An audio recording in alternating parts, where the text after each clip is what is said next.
Hello everyone, good morning all of you. मु ध्रुवचरण गांधी तुम समस्त को पुणी थे स्वागत करुच्ची Gandhi digital e learning YouTube channel रे। तो आज आम आलोचना करवा +3 6th सेमिस्टर ओडिया गद्य साहित्य गठन रीति जहाँकि 14 नंबर पेपर प्रथम यूनिट कवितार संज्ञा स्वरूप एवं प्रकार भेद को आज आम आलोचना करवा। तो कवितार संज्ञा स्वरूप एवं प्रकार भेद को आलोचना करने प्रथमे आमको जानवा हेब जे कवितार इतिहास कौन, कविता केवे सृष्टि हैला एवं कविता को किए सृष्टि करछि ताको प्रथमे आमे आलोचना करवा। तो कविता को बुझी हेबनी कि बुझाई मध्य हेबनी। तो कविता होछि केवल गोटे हृदयर कथा, गोटे अनुभवर कथा। कविता गोटे स्वतःस्फूर्त जिनिस।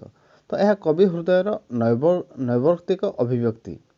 तो एक भावगर्भक उच्छ्वासमय सृष्टि होछि गोटे कविता। तो कल्पना, आवेग एवं अनुभूति तथा भाव भावनार हाथ धरी यह चिंतनर चैत्यभूमि गड़ी आसी थाए। तो कवि हृदयर निर्यास को कलात्मक ढंग से तोली धरी थाए कविता। तेणुक सौंदर्य चेतना रसाभिव्यक्ति सह यार घनिष्ठ संपर्क रही थाए। वेदनादग्ध हृदय होछि कवितार चारण भूमि। तो दुखरु, जंत्रणारु, शोकरु, विच्छेदरु तथा मथित आकुलतार कवितार जन्म होता है। शोकरु एवं समर्पणरू यह सृष्टि होइतिबारु यार नाम मध्य श्लोक बोलिकर मध्य कहा जाए। तो जदि आम कवितार संज्ञा को आउ टिके गभीर भाव में आलोचना करवा तो अनेक समालोचक तथा ऐतिहासिक मत व्यक्त करिसेंति जे मनुष्य निकट को प्रथमे चित्र और परे शब्द आसीछि। तो शब्द आसीबा परे भाव प्रकाश करने सहज होइछि।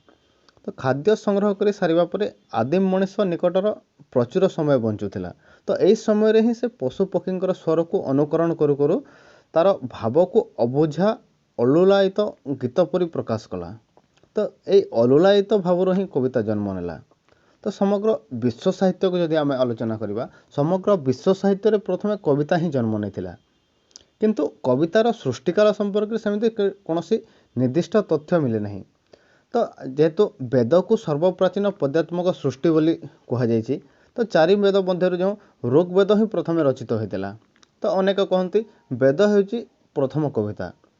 किंतु किंतु जदि आम देखा वेद मध्य आम मानवीय दुख, वेदनाबोध, लुह एवं लहुर कलात्मक अभिलिपि को आम भेटी पारिबा नहीं। तो वेद पठन रे मन क्यों अनामय जगत को चली जाए।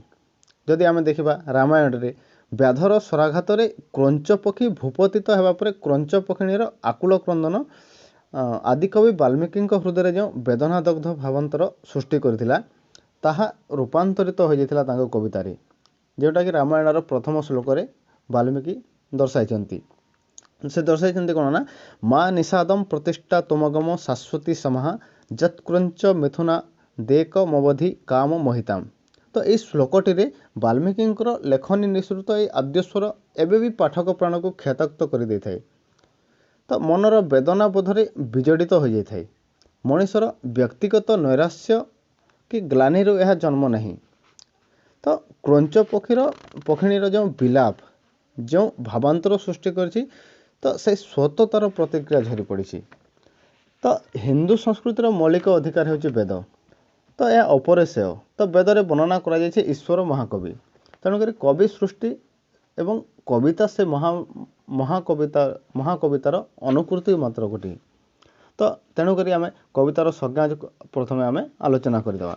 तो कविता को जदि आम देखा आमर कहुई संस्कृत में कहुई अपारे काव्य संसारे कविरेव प्रजापति यथास्मै रचते विश्व तथैव विवरी वर्तते। अर्थात अपार काव्य संसार कवि होचंती जड़े प्रजापति। अर्थात कविता होची तांकर सृष्टि एवं कवि स्रष्टा। कवि होचंती जड़े द्वितीय ईश्वर।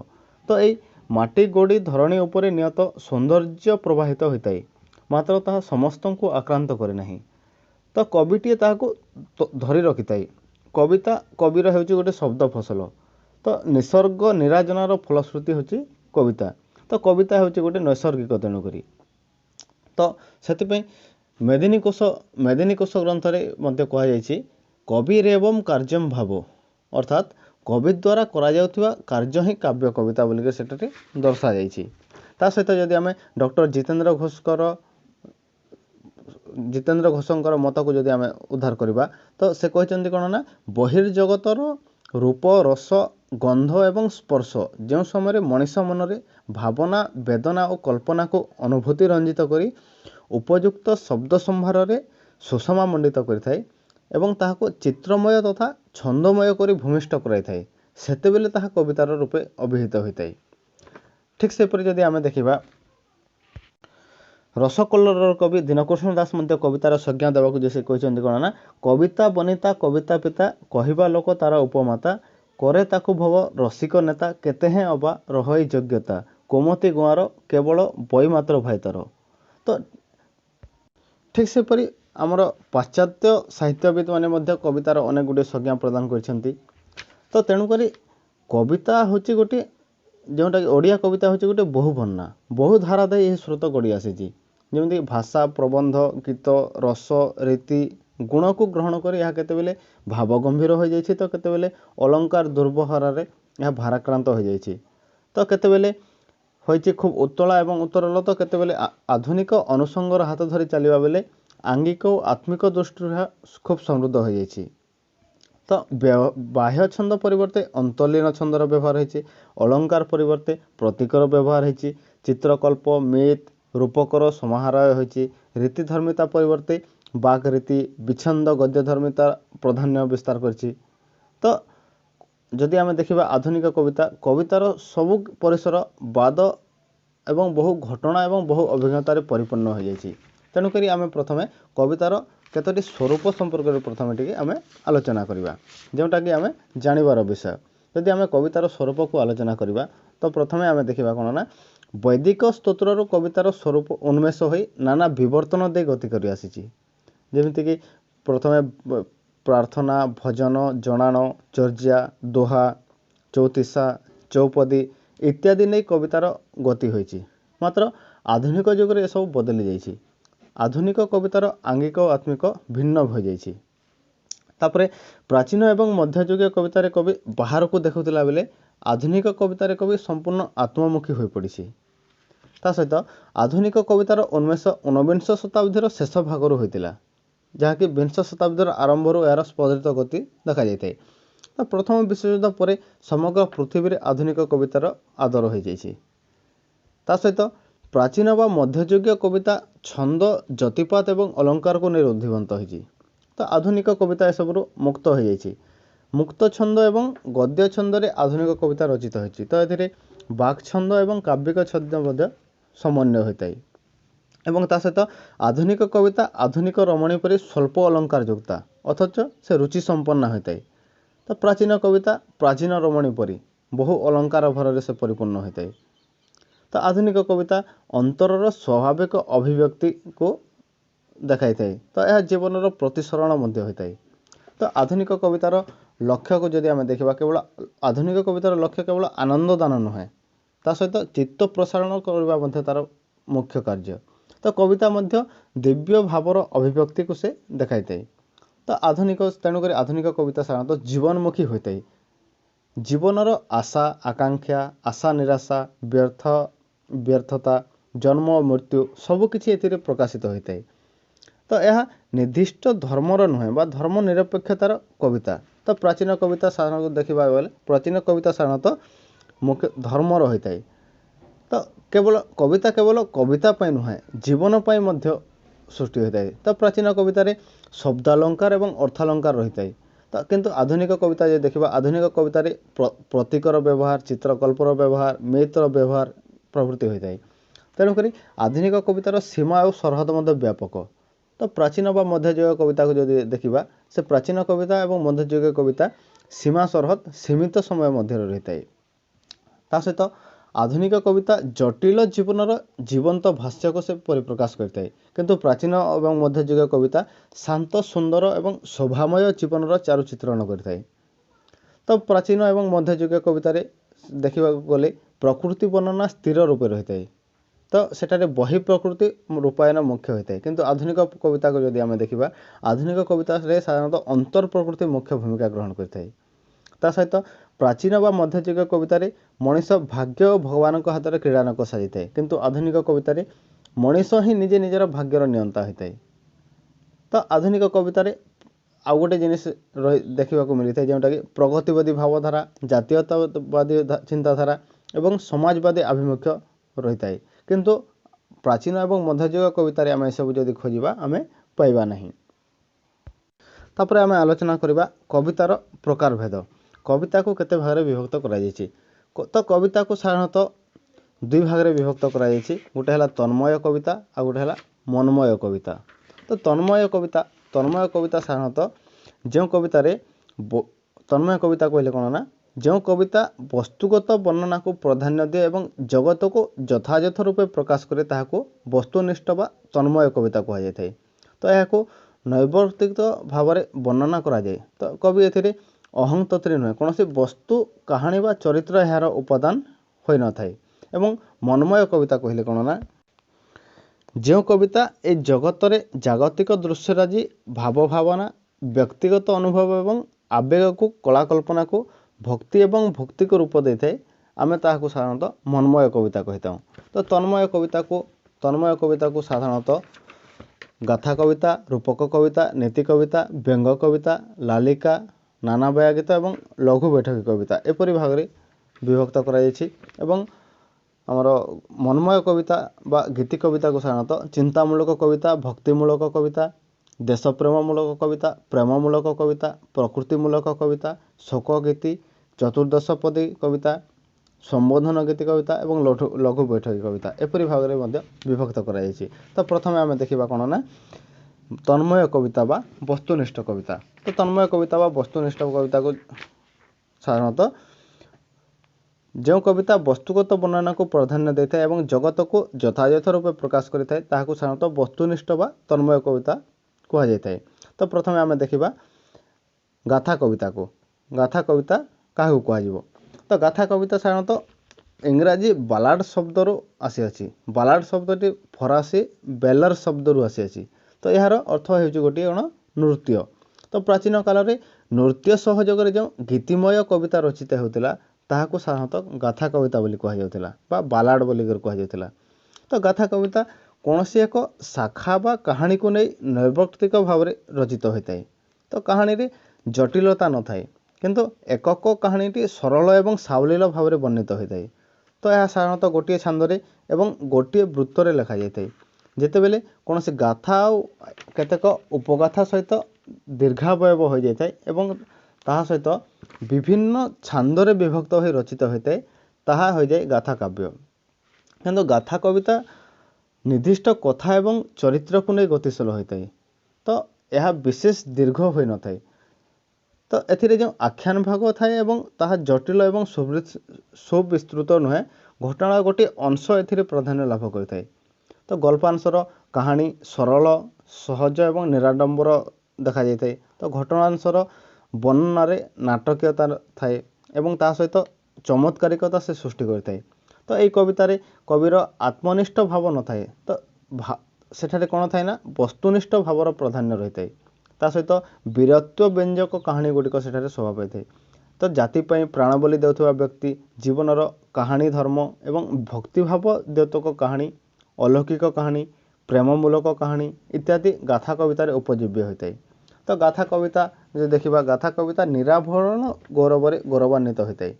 तो ये उपदेश न थाए, कौन थाए ना स्वच्छंद वर्णना रही है। तेणुक गाथा कविता को साधारणतः ऐतिहासिक गाथा कविता, किंवदंतीमूलक गाथा कविता, पौराणिक गाथा कविता, जातीयतामूलक गाथा कविता, सामाजिक मूलक गाथा कविता एवं रोमांचकर गाथा कविता एपरी 6 भाग में विभक्त कराई। तो आम जब गाथा कवितार रचना को देखा, प्राचीन ओडिया लोक कथार बा गाथा कवितार प्रचलन थिला, जोटा कि बच्छा दासंकर कलसा चुदिशा प्रथम रचित गाथा कविता भाव में चिन्हट कर। बलराम दासंकर बौला अध्याय, जशोबंत दासंकर गोविंद चंद्र उपाख्यान आदि गाथा कविता रचित होता। किंतु आधुनिक जुग में मधुसूदन राव, फकीरमोहन सेनापति, पद्मचरण पट्टनायक प्रमुख गाथा कविता लिखिथिले। तेबे गोदावरीश मिश्रंकर आलेखिका गाथा कवितार रम्य समाहार बोली देखा मिली था। तो राधामोहन गड़नायक मध्य गाथा कविता रचना रे सफल स्रष्टा भाव से रही। किंतु गोदावरीशंकर कालीजाई, पद्मावती, ଗାଳମାଧବ ଇତ୍ୟାଦି ଗାଥା କବିତା ଗୁଡ଼ିକ ଏକାନ୍ତ ହୃଦୟ ହୋଇପାରିଛି। ଆମେ ସେଠାରୁ ଗୋଟିଏ ଉଦାହରଣ ସ୍ୱରୂପ ମଧ୍ୟ ଆମେ ନେଇପାରିବା ତାଙ୍କର ଗୋଦାବରୀଶ ମିଶ୍ରଙ୍କର କାଳିଜାଇ ଗାଥା କବିତାରୁ। ସେଠାରେ ଦର୍ଶାଇଛନ୍ତି କ'ଣ ନା, ଝିଅକୁ ନିଶ୍ଚିନ୍ତେ ଦେଇଛୁ ପଠାଇ ବନସ୍ତକୁ ଜାଣୁ ଜାଣୁ, କପାଳ ଆଦରି ଯାଉଛି ବଉଳ ପାଶରି ନ ଦେବୁ ମନୁ। ତ ଏପରି ବ୍ୟାଖ୍ୟା କରିକରି ଆମର ଗାଥା କବିତା ଗୁଡ଼ିକ ସାଧାରଣତଃ ଲେଖାଯାଇଥାଏ। ତାପରେ ଆମେ ଦେଖିବା ରୂପକ କବିତା। ରୂପକ କବିତା କହିଲେ କ'ଣ ନା, ଯେଉଁ କବିତା କୌଣସି କାହାଣୀ ବା ଗଳ୍ପ ମଧ୍ୟ ଦେଇ ଅନ୍ୟ ଏକ ବିଶେଷ ଅର୍ଥକୁ ବ୍ୟଞ୍ଜିତ କରିଥାଏ ତାହାକୁ ରୂପକ କବିତା କୁହାଯାଇଥାଏ। ତ ରୂପକ କବିତା ସାଧାରଣତଃ ବିବିଧ ରହିଥାଏ, ଯେମିତିକି ଆଧ୍ୟାତ୍ମିକ ବା ଧର୍ମମୂଳକ ରୂପକ କବିତା, ରାଷ୍ଟ୍ରୀୟତା ବା ଜାତୀୟତାମୂଳକ ରୂପକ କବିତା, ସାମାଜିକ ମୂଳକ ରୂପକ କବିତା। ତ ଓଡ଼ିଆ ସାହିତ୍ୟରେ ରାଧାମୋହନ ଗଡ଼ନାୟକ ଅନେକ ରୂପକ କବିତା ଲେଖିଛନ୍ତି। ତାଙ୍କର ମାଟି କବିତାଟି ଏକ ସାର୍ଥକ ରୂପକ କବିତା। ତା ସହିତ ଜ୍ଞାନୀନ୍ଦ୍ର ବର୍ମାଙ୍କର ହିରଣ୍ୟକଶ୍ୟପ ସେଇଟା ମଧ୍ୟ ଗୋଟିଏ ଉଚ୍ଚ କୋଟିର ରୂପକ କବିତା। ସେଠାରୁ ମଧ୍ୟ ଆମେ ଗୋଟେ ଉଦାହରଣ ସ୍ୱରୂପ ନେଇପାରିବା। ପୁରାଣ ତୁମକୁ ଦେଇଛି ନିଖିଲେ ହାଣି, ଭୃଙ୍ଗ କରିଛି ନରସିଂହର ନଖେ, ଆଜି ତମ ତଳେ ମୁଁ ଦେଖେ ବିରାଟ ରୂପ, ନରହରି କଲେ ପ୍ରହ୍ଲାଦ ମରେ ଦୁଃଖୀ। ଏଇଟା ହେଉଛି ଜ୍ଞାନୀନ୍ଦ୍ର ବର୍ମାଙ୍କର ହିରଣ୍ୟକଶ୍ୟପର ଗୋଟିଏ ଉଦାହରଣ, ଯେଉଁଠାରେ ରୂପକ ଏଠାରେ କୌଣସି ଗୋଟେ କାହାଣୀକି ବର୍ଣ୍ଣନା କରାହେଇଛି କିନ୍ତୁ ବିଶେଷ ଅର୍ଥକୁ ବ୍ୟଞ୍ଜିତ କରୁଛି। ତେଣୁକରି ଏହି କବିତାକୁ ଆମେ ଏକ ରୂପକ କବିତା ବୋଲି କହିପାରିବା। ଠିକ୍ ସେପରି ନୀତି କବିତା। ନୀତି କବିତା କହିଲେ କ'ଣ ନା, କବିତାରେ ନୀତିବାଦର ସ୍ଥାନ ନେଇ ନାନା ମତ ଏବଂ ମତାନ୍ତର ରହିଅଛି। ତ କେତେକ କହନ୍ତି କ'ଣ ନା, କବିତା ହିଁ ହେଉଛି ଗୋଟେ କବିତା, ଜାତିବାଦର ପ୍ରଚାର କବିତାର ଲକ୍ଷ୍ୟ ନୁହେଁ। ତ ଆଉ କେତେକଙ୍କ ମତରେ ଯଦି ଦେଖିବା, କବିତାରେ ନୀତିବାଦ ଅପରିହାର୍ଯ୍ୟ ହୋଇ ରହିଥାଏ। ତ ଯେଉଁ କବିତାରେ କବି ଜ୍ଞାନଗର୍ଭ ନୀତି କଥା ବା ତତ୍ତ୍ୱକୁ ପ୍ରଚାର କରେ ତାହା ହିଁ ହେଉଛି ନୀତି କବିତା। ତ ଏଥିରେ ଯେଉଁ ଗାଥା ବା କଥାର ବର୍ଣ୍ଣନା ଥାଏ ତାହା ନୀତିନିଷ୍ଠ ଏବଂ ତତ୍ତ୍ୱ ସମ୍ବଳିତ ହୋଇଥାଏ। ତ ଜ୍ଞାନର କଥା, ନୀତିର କଥା ବା ତତ୍ତ୍ୱ କଥାକୁ ଯଥାସମ୍ଭବ ସରଳ ଏବଂ ସହଜ ଭାବରେ ବର୍ଣ୍ଣନା କଲେ ତାହା ହୃଦୟସ୍ପର୍ଶୀ ହୋଇଥାଏ। ଯେପରିକି ନାଥିଆଙ୍କର ଜ୍ଞାନୋଦୟ କହିଲି ହେଲା, ବଳରାମ ଦାସଙ୍କର ଅର୍ଥ କହିଲି ହେଲା, ଜଗନ୍ନାଥ ଦାସଙ୍କର ଅର୍ଥ କହିଲି ହେଲା, ଭକ୍ତଚରଣ ଦାସଙ୍କର ମନବୋଧ ଚଉତିଶା ହେଲା। ତ ଏସବୁ ହେଉଛି ଗୋଟିଏ ଗୋଟିଏ ତୁମର କ'ଣ ନା ନୀତି କବିତା। ତ ନୀତି କବିତାକୁ ଆମେ ଯଦି ଉଦାହରଣ ସ୍ୱରୂପ ଦେଖିବା, ମଧୁସୂଦନ ରାଉଙ୍କର ନୀତି କବିତା ମଧ୍ୟ ରହିଛି। ସେଠାରୁ ମଧ୍ୟ ଗୋଟିଏ ଆମେ ଉଦାହରଣ ସ୍ୱରୂପ ନେଇପାରିବା କ'ଣ ନା, ବାଲ୍ୟକାଳୁ ଧନ ଧର୍ମ ମୁଁ ସଞ୍ଚିବି, ଏ ଜୀବନ ଅନିଶ୍ଚିତ, କି ଜାଣେ କାହାର ଆଜି ମୃତ୍ୟୁକାଳ ଆସି ହେବ ଉପସ୍ଥିତ। ଏପରି ନୀତି ବାକ୍ୟ ଗୁଡ଼ିକ ଯେଉଁଠାରେ ସମ୍ମିଳିତ ହୋଇଥିବ ତାହାକୁ ଆମେ ସାଧାରଣତଃ ନୀତି କବିତା ବୋଲି କହିପାରିବା। ତାପରେ ବ୍ୟଙ୍ଗ କବିତା। ବ୍ୟଙ୍ଗ କବିତା କହିଲେ କ'ଣ ନା, ବ୍ୟଙ୍ଗ ଶବ୍ଦଟି ଯେମିତି ଲାଟିନ୍ ସେଟୁରା ଲାନ୍ସ ଶବ୍ଦରୁ ସେଟାର ଶବ୍ଦର ଉତ୍ପନ୍ନ ହେଉଛି। ତ ଏହାର ଅର୍ଥ ହେଉଛି ବ୍ୟଙ୍ଗ। ତ ଗ୍ରୀକ୍ ଦେଶରେ ଗ୍ରୀକ୍ ଦେବୀ କେରେନ୍ସଙ୍କ ପୂଜା ଉପଲକ୍ଷେ ରଚିତ ଗଦ୍ୟ ପଦ୍ୟ ସମନ୍ୱିତ ତୀବ୍ର ଶ୍ଳେଷାତ୍ମକ କବିତାକୁ ସେଟାର କୁହାଯାଉଥିଲା। ତ ଆଧୁନିକ ଯୁଗରେ ଯଦି ଦେଖିବା, ଆଧୁନିକ ଯୁଗରେ ବ୍ୟଙ୍ଗ କବିତାର ଧର୍ମ ଭିନ୍ନ ହୋଇଯାଉଥିଲା। ତ ସାମାଜିକ ଦୋଷ ଦୁର୍ବଳତା ପ୍ରତି ଏହା ବିଦ୍ରୂପ କରିଥାଏ। ତା ସହିତ ବ୍ୟକ୍ତି ଚରିତ୍ର ସଂଶୋଧନ ପାଇଁ ଏହା ଏକ ଅଭ୍ୟର୍ଥ ମହୋଷଧି ରୂପେ କାର୍ଯ୍ୟ କରିଥାଏ। ତ ବ୍ୟଙ୍ଗ କବିତାର କବି ସ୍ୱାର୍ଥରହିତ ଏବଂ କୁସଂସ୍କାର ମୁକ୍ତ ରହିଥାନ୍ତି। ତେଣୁ ତା'ର ଲକ୍ଷ୍ୟ ହେଉଛି କ'ଣ ନା, ସମାଜ ସଂସ୍କାର। ତ ବ୍ୟକ୍ତି ଯେତେବେଳେ ଉଚ୍ଚ ପଦବୀର ହୋଇଥିଲେ ମଧ୍ୟ ବ୍ୟଙ୍ଗ କବି ସେଥିପ୍ରତି ଭ୍ରୂକ୍ଷେପ କରିନଥାଏ। ତା ସହିତ ସାମାଜିକ କଲ୍ୟାଣ ତା'ର କାମ୍ୟ ହୋଇଥିବାରୁ ସେ ବ୍ୟକ୍ତିକୁ ବ୍ୟଙ୍ଗ କରିଥାଏ। ତେଣୁକରି ବ୍ୟଙ୍ଗ ହୋଇଯାଏ ଏକ ସାମାଜିକ ଅସ୍ତ୍ର। ତ ଯଦି ଆମେ ଦେଖିବା, ଓଡ଼ିଆ ସାହିତ୍ୟରେ କବିସୂର୍ଯ୍ୟ ବଳଦେବ ରଥଙ୍କର ଜଗତେ କେବଳ ଏକ ବ୍ୟଙ୍ଗ କବିତା। ତାଙ୍କ ପରେ ପରେ ରାଧାନାଥ ରାୟଙ୍କର ଦରବାର କାବ୍ୟ ବ୍ୟଙ୍ଗାତ୍ମକ ଦୃଷ୍ଟିକୋଣରେ ପ୍ରକାଶିତ ହୋଇଛି। ତା ସହିତ ମଧୁସୂଦନ ରାଉଙ୍କର ଭଣ୍ଡ ରସାୟନ କାବ୍ୟ, ସାବାସ ସାହିତ୍ୟ ଚର୍ଯା ସାବାସ, ଫକୀରମୋହନ ସେନାପତିଙ୍କର ମୋ ହାଟ ବାହୁଡ଼ା ଆଦି ହେଉଛି ଗୋଟିଏ ଗୋଟିଏ ଉଚ୍ଚ କୋଟିର ବ୍ୟଙ୍ଗ କବିତା। ଠିକ୍ ସେପରି ଗୋଦାବରୀଶ ମହାପାତ୍ର ମଧ୍ୟ ଅନେକ ବ୍ୟଙ୍ଗ କବିତାର ସ୍ରଷ୍ଟା। ତାଙ୍କର ଚଟି, ଶାଗୁଣା, ଚିଳ, ମଲାଟ ଆଦି ବିଭିନ୍ନ ବ୍ୟଙ୍ଗ କବିତାରେ ବ୍ୟକ୍ତି ଚରିତ୍ରର ସ୍ଖଳନ ପ୍ରତି ତୀବ୍ର ବିଦ୍ରୂପ ସେ କରିଛନ୍ତି। ତ ସେ ବ୍ୟଙ୍ଗ କବିତାରୁ ମଧ୍ୟ ଆମେ ଦରବାର ରାଧାନାଥ ରାୟଙ୍କର ଦରବାର କାବ୍ୟରୁ ମଧ୍ୟ ଆମେ ଗୋଟେ ଉଦାହରଣ ସ୍ୱରୂପ ନେଇପାରିବା। ଆନ ବୋଲେ ମୁହିଁ ଅଟୋଇ ପୁଲିସ, ବିନା ମେଘେ ସୃଜି ପାରଇ କୁଳିସ, କେହି ବୋଲେ ମୁହିଁ ଅଟୋଇ ଦ୍ୱୀପଟି, କଳା ଲୋକଙ୍କର ଉନ୍ନତିର କୋଟି, ଲାଗିଛି ଏ ରୂପେ ଅହମିକା ଖେଳ, ଅହମିକା ସିନ୍ଧୁ ହୋଇଛି ଉଦ୍ବେଳ। ठीक सेपरि आम लालिका को मध्य आलोचना करिपरिबा। लालिका कहले कोन ना कौनसी कविर एक विशिष्ट कविता को विद्रूप करने पई ताहार अनुकरण जो कविता लिखा जाए ताहाको लालिका बा पारोडी कहा जाए। तो एथिरे हास्य एवं व्यंगर मधुर समन्वय रही है। लघु कविता परी जना जाए मात्र तार अंतर्निहित ध्वनि तात्पर्यपूर्ण होई थाए। यार भाषा सरल रही है। मूल कवितार केतेक शब्द को मध्य विकृत करी प्रकाश करा जाय थाए। नारी एवं पुरुषर स्खलन प्रति एथिरे इंगित थाए। तो ओडिया साहित्य रे फकीरमोहन सेनापति प्रथम लालिका लेखक होथिले। तांको परे परे कांत कवि लक्ष्मीकांत महापात्र चटक चंद्रहास चंपू रचना करथिले। एहा परे कवि सूर्य किशोर चंद्रानंद चंपू को ये जो चटक चंद्रहास चंपू कांत कवि लिखिथिले ता कवि सूर्य बलदेव रथंकर किशोर चंद्रानंद चंपू को नहीं आधारित होइछि। ता सहित एथिरे आधुनिक युवतींकर विद्रूप करा जायछि। तापरे फतुरानंद मध्य अनेक लालिका लिखिचंती। तापरे जदि आम देखा हास कौतुकर उपस्थापना शैली को नहीं कथा सम्राट फकीरमोहन सेनापति छमाणा 8 घंटा उपन्यास रे चंपार रूप वर्णना करने को जो कज्जल पूरित लोचन भाले से सरस्वती वंदना को जोपरी भाव में व्यवहार करी हास्यरस सृष्टि करजंती ताहा पाठक को हसाई हसाई बेदम कर दे थाए। ताको आमे उदाहरण स्वरूप आमे से फकीरमोहन सेनापति 6 माण 8 घंटार उद्धार करि परिबा। कज्जल पूरित लोचन भाले गुंड मिशा खिले गुंजित गाले तैल हरिद्रा बोलित देहे कुक्कुरीव शीघ्र धावती गेहे दुमु दुमु गुमु गुमु चलती जस्या चलती बा धावती महाविषम समस्या। एपरि भाव में गोटे कविंकर मूल लेखा को व्यंग आकार रे प्रकाश करा जाय लालिकारी।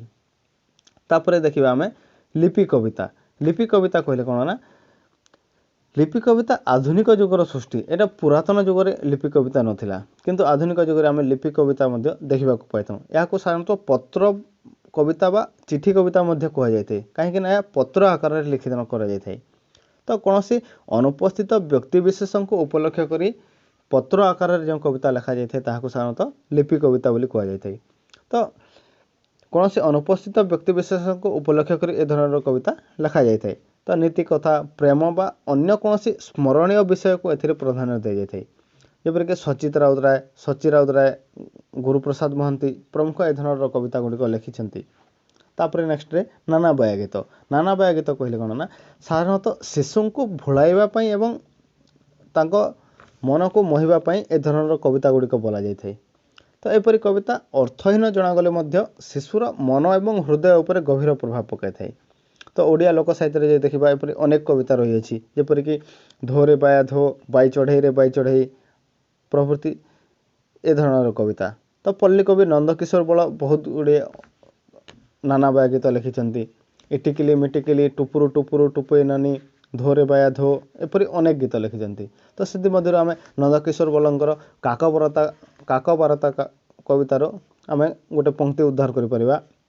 डामरा काउ उच्च पर्वते बोबा उठाऊ उच्च पर्वत कुंची कुंचिका तहिरे बसिछि तिनि मंजिका तिनि तिनि पण 18 पण भाईंके लगाई कौडी गणारे पहला राति कुआ नहीं गला कजलपाती। ठीक से परि आमे मनमय कविता बा व्यक्तिनिष्ठ कविता को मध्य आमे आलोचना करि परिबा। तो मनमय कविता बा व्यक्तिनिष्ठ कविता को साधारणतः गीति कविता बोली मध्य कहा जाय थाए।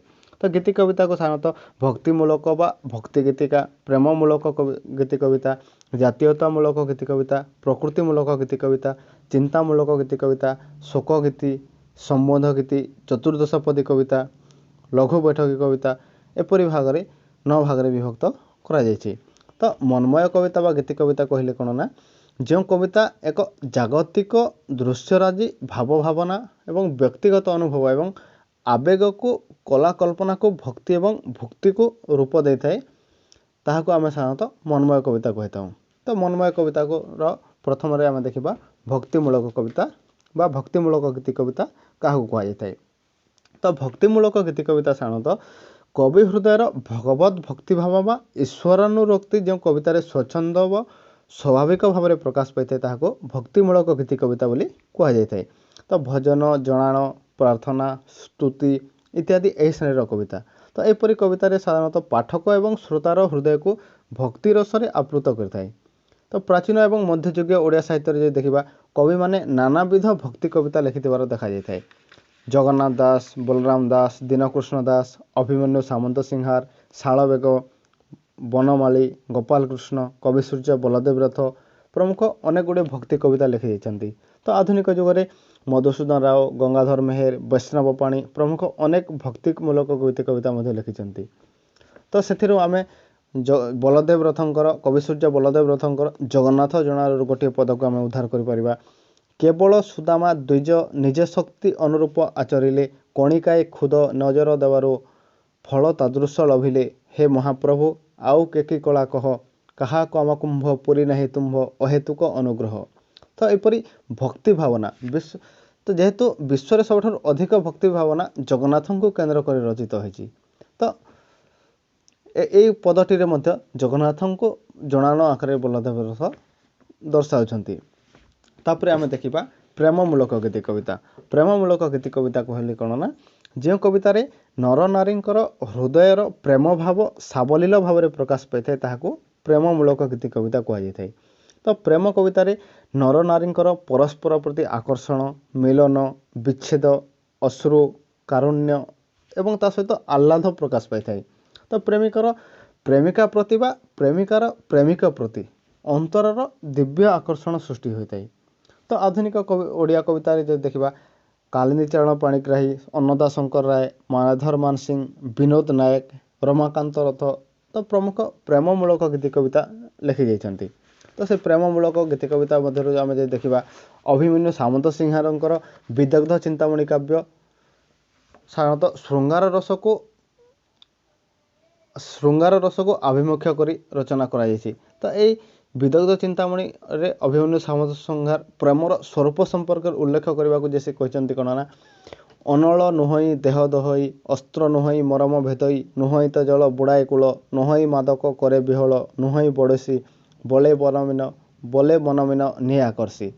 तो श्रुति संताप स्वप्न विरह आशा एवं निराशा ए सबू विप्रलम्ब श्रृंगार को नहीं आधुनिक काल सांप्रतिक काल पर्यंत बहु कविता रचना कर जहाँ भी एबे भी पाठक मान श्रोता को आनमना कर भाव विहल कर। तापर नेक्स्ट रे जातीयतामूलक बा देशप्रीतिमूलक कविता। जातीयतामूलक बा देशप्रीतिमूलक कविता कहले कौन ना जो कवितार देश बा जातिर मुक्ति बा कल्याण पई उद्बोधन प्रदान करा जाय थाए। तो जातीय भावर जागरण पई आह्वान दिया जाय थाए। जाति बा देशर अतीत गौरव को प्रकाश करा जाय जाति अंतर्गत लोक माननकु सही भाव में उद्बुद्ध होगाकू प्रेरणा प्रदान करा जाय थाए। ताहाको साधारणतः जातीयतामूलक बा देशप्रीतिमूलक गीति कविता बोली कहा जाय थाए। तो कविवर राधानाथ रायंकर शिवाजी उत्साह वाक्य, मधुसूदन दासंकर उत्कल संतान, गोदावरी महापात्रंकर उठ कंकाल, कुंतला कुमारी सावतंकर उत्कल वंदना तो इत्यादि हूँ गोटी गोटी देशप्रीति बा जातीयतामूलक गीति कविता।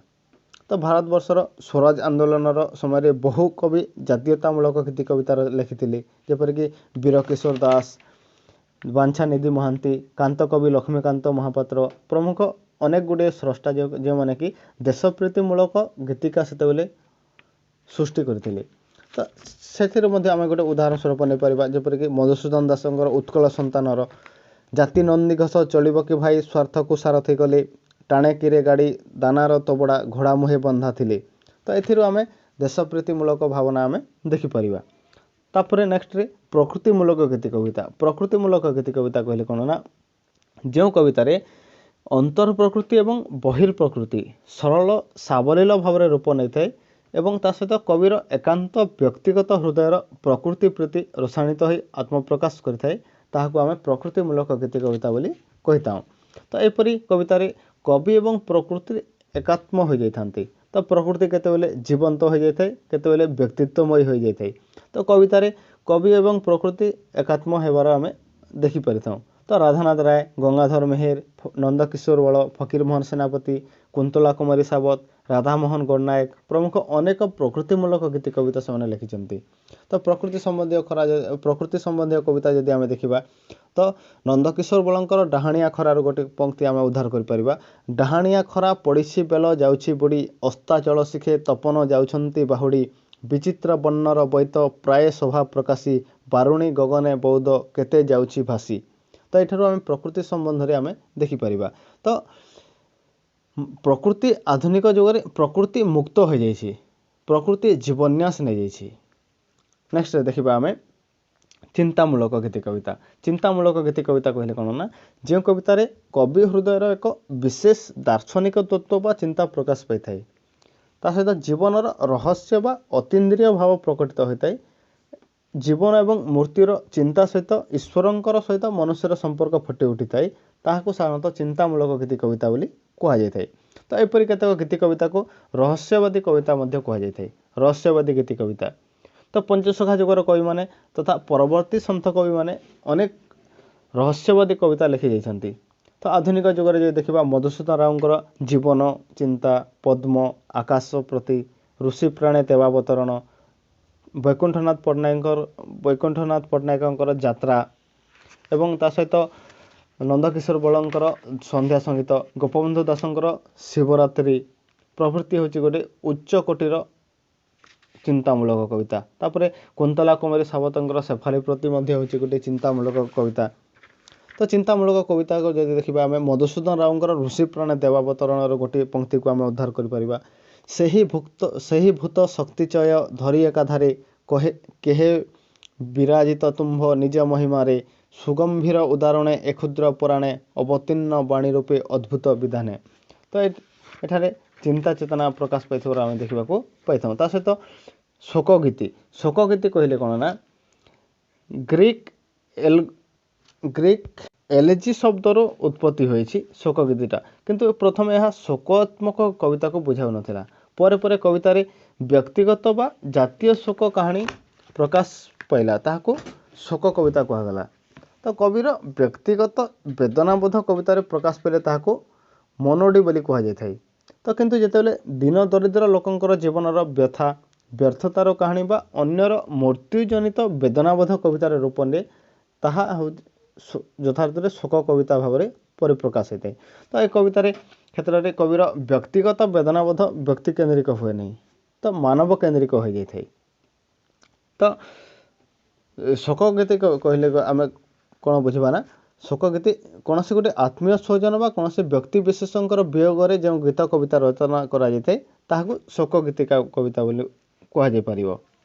तो शोकगीति देखा ओडिया साहित्य में फकीर मोहनकर पुत्र एवं पत्नीर मृत्युजनित वेदनाबोधर रचित केतोटी कविता जे हसी हसी गलु मते कंदाई कंदाई, आउ कि देखिबे सही सहास्य बदन, हे कृष्ण कुमारी मोर कुटीर राणी, मधुसूदन रावकर शोकलहरी, गंगाधर मेहरांकर फकीर मोहनकर मृत्यु उपलक्षे अनेक गुड़े रचित कविता, गोदावरीश मिश्रंकर निमिषक देखा, मायाधर मानसिंहर गोप प्राणे प्रभृति हूँ गोटे गोटे उच्च कोटीर शोकगीति कविता। तो ये शोकगीति कवितार उदाहरण स्वरूप आम नहीं पार मायाधर मानसिंहर गोप प्राण